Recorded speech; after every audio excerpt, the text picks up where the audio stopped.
Last year, effectively, we looked at someone punching and you, as he retracted his hand, going in and establishing contact. Yeah? So that's what we did last year. This year, what we're going to do is we're going to take a slightly different approach, the same concept, but we're actually going to engage the strike first. So the concept of Bong Sao, asking hand, is to be inquisitive, is it not? To offer your hand and to be inquisitive. So the idea being is that you find the contact. But the problem is, if you, for example, simply throw your arm forward, okay, he's likely to block quite easily. He's going to have a very easy capability to block. Is that good or bad? Bad. Why? Don't hit you back. Well done. Spot on. Very good answer. Generally, if someone always finds it easy to block your strike, they'll find it easy to hit you back. Does that make sense? So if Pete punches me, I can block this quite comfortably, with confidence, then I'm likely to counter quite confidently. And that's the one thing I want to look at today. How do you get the bridge without the guy blocking and hitting back? Okay, and that's really, really functional part of what we're going to look at. So before we get to that stage, I want you to have a go at bridging. And what you're going to do in this case, in this approach to bridging, you're going to strike your partner. Now in doing so, I want you to think about, and I want you, because I'm going to ask you questions, to pay attention to how they block, where they block on your arm, and the energy and the direction of their arm. So in other words, you're going to punch your partner, they're going to block. You're going to punch your partner, they're going to block. And I just want you to spend 30 seconds each just bridging, punching, seeing where they are on your arm, and then we're going to discuss it from there. So there's two ways to look at this. The person will make a contact on your arms in different positions. So their block will either be on your wrist, on the middle of your arm, or towards your elbow. Their block is unlikely to be beyond your elbow, because if they block beyond your elbow, you would have punched them. Do you agree? There are slight variations where the person could block the front of your fist, so they can put their hands in the way, like so, open your hands to stop it. But in the context of the way that we're actually doing this, he's likely to block there, there and there. What else did you learn? The pressure of their block. Now the pressure of their block is likely to be static, where they just literally put their arm up, or mobile. So the guys are likely to push my arm one way, push it upwards, push it that way, maybe even downwards, okay, or that way. This arm, you should have figured out, can only go that way, okay? It's possible for him to go this way, because if a punch comes in this way, he might turn this way to turn back and strike. So it's possible, and it's also likely to go up. Did you all figure that out? So if you take those two factors and you combine them, you've now got a scenario where you can punch and make contact with the arm, and they can make contact with your wrist and push it out, okay? Contact in the middle of your arm and push it out, contact with your elbow and push it out, and so with everything else. So you combine the factors, you've got lots of different possibilities. There's a lot going on there, isn't it, tactile-wise? So it's not just simply a case of saying that what you do is you throw your arm forward, clear the arm out of the way and hit the back, because it doesn't necessarily happen that way, because the point of contact is going to vary. And wherever it is on my arm determines what I do. So, for example, if I punch my partner and he blocks by the wrist, because he's flexible, and I'm combining two ideas, blocks by the wrist and pushes across, much easier for me to slip my hand out. Think of your single cheek out. Much easier for me to slip my hand out and control, because as he pushes, it's 1, 2, 3. It's much easier for me to do that. If, for example, he catches or goes closer to the arms, I can't pull my arm out because it's got too far to travel. Do you agree? So that's a potential problem that you've got. So the idea of just thinking, okay, I'm going to take my hand, slap his hand out of the way, and somehow we're going to have a great contact that's going to allow me to do that, is something that we're going to take a stage further. Okay, questions so far? Not at all. Are you sure? Right, one thing. It's quite common in Wing Chun that when you go one, you hit the guy blocks with the other hand. Do you agree? And the answer is you hit him with that one. But the reality of it, if we're in a confrontation and I decide to bridge and throw my arm forward to bridge, if he blocks that comfortably, I'm only repeating myself because this is what we're going to work on now. If he blocks this comfortably, what's stopping him from stopping that comfortably? Do you agree? So what we want to do is create a scenario where actually I'm striking the guy and can you punch me? He's reacting like this. Because I know if I'm flinching and reacting like this, it's going to be a lot slower for me to be either hitting with that or blocking with the other hand. So we're going to create that scenario. So how we're going to create that scenario is through deception. We're going to play with the distance. So this is what I want you to do. Watch the footwork, okay? What I want you to do is don't move. I want you to move back, don't settle, move forward. So I want you to move back, don't settle, move forward. So watch the feet, move back, forward, and you push off the knee and the hip to drive yourself forward, okay? Now you're going to face off against your partner and initiate the movement backwards. Now when I move backwards, what's he likely to do? Come forward, absolutely. So then what you do is you go back, you go forward, as he moves in, 1, 2, you bridge. But watch, again, it's not 1, wait, 2, it's 1. Half step, don't settle. Down, push, drive forward. But at the same time, as I move 1, I throw the hand forward. So now follow me, 1, bang. Now what I'm hoping is that he will block. Can you see how he's reacting? Watch again. I'm hoping he'll block like that. Okay, he'll just flinch and get his hands up quickly and reacts in such a way that he can't go boom, bang. He can't do that because now what he's doing, he's thinking about, oh, I've been caught out. His next reaction is going to be to go in and punch. But what you're going to do, as you've got this movement, as he comes in and you bridge, common move in Wing Chun is to slap the arm. Yeah, slap the arm and hit. Breathe. Okay.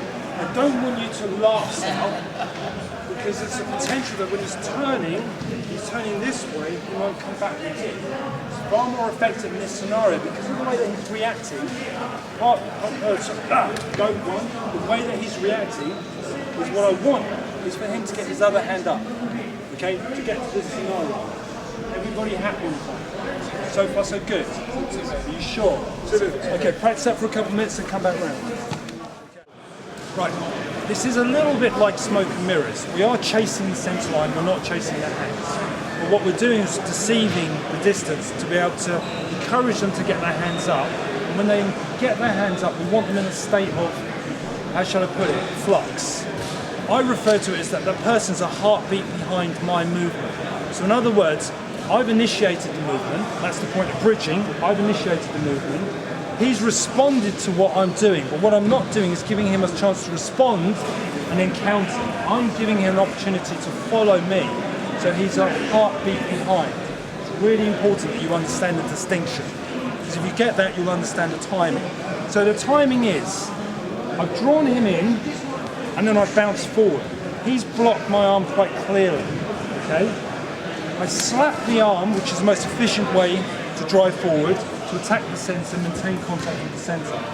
Now again, based on your experience earlier, he might push the arm across, in which case if he pushes the arm across, there's bong, hit one, and then following up. You've got all those answers.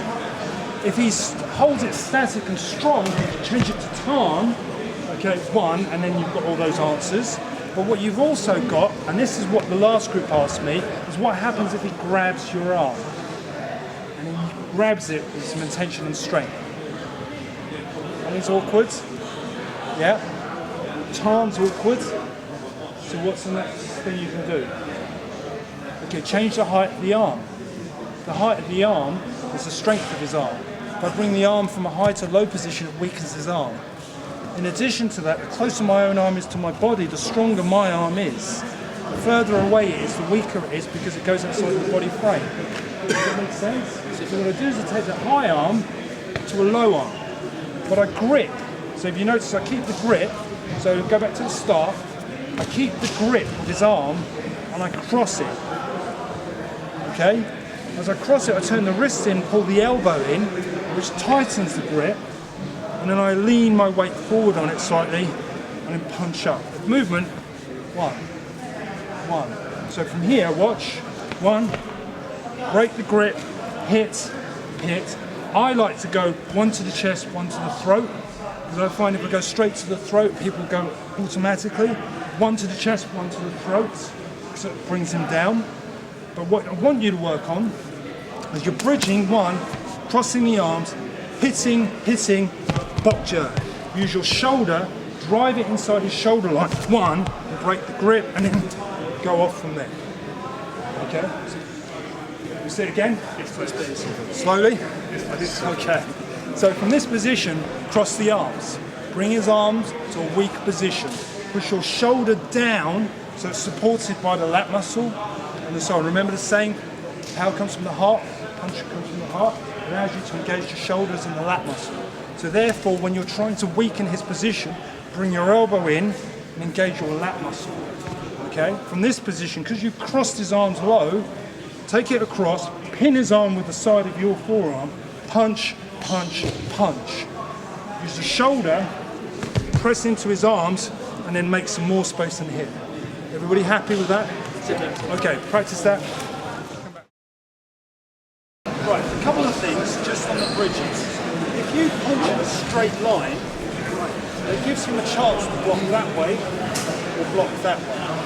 Give him a chance. Yes, he can block this way. If I cut the angle, he has to block with this arm. Does that make sense? It's possible for him to block with this arm, but if he block with that arm, 1, 2, he's in trouble anyway. So he's more likely to block with this one and punch back with that. Okay? So bear that in mind. Try not to be too linear. Try not to go in a straight line. Try to go in at an angle. I did have a really good question earlier. The question was, well, he's holding this arm. If I've pinked here and I've gone here, you don't have to worry about him letting go because this arm pins. Because what I'm doing is I'm going like that. Yeah? Pinning the arm. Bang. Bang. See it? So it's coming in tight. So from this position here, crosses the arm, and I hit. Now, the only risk that you've got is that he might come around, right? So as he comes around, I stick. So you don't necessarily want to leave the arm, one, but what I certainly want to do is to control that arm, leave this arm stuck as well, okay? In this position, it's obvious because I've got a simple forward movement. I can cross his bridge. What you don't want to do, because the bridge isn't just up here, the bridge is also low. The bridge is also with our legs. So for me to knee lock is simply to arrow walk. I put my foot behind and then I kneel on his leg. Okay? I control his arm, but what you don't do is do this. What you're better off doing is controlling him, okay, one arm, bending over slightly, but certainly what you must never do is lean over and punch like this. What you do is you change your weight and you punch, and you mustn't lean over. Why don't you lean over and punch? Because it'll pull you down. Just pull you down to the ground and then reverse the position. Okay? That's the first idea. Second idea, gone in, link the arm. Gone for the strike. The legs still forward. Rather than hooking and arrow walking, what you could do is pull the leg out. Exactly the same idea. Okay? What I prefer to do is as he's coming up, hitting him down. Okay, so wait for him to come up, then hit him down, rather than bending over him and trying to punch. It's far too dangerous. Okay, do you want to see it again? Okay, so bridging, cross the arms. Butt with your shoulder, hit. This arm releases, don't worry about it. You've got two options now. Hook the foot, sweep the foot, control. But either way, what you do is take the idea from up here to down there. Questions? Want a quick go?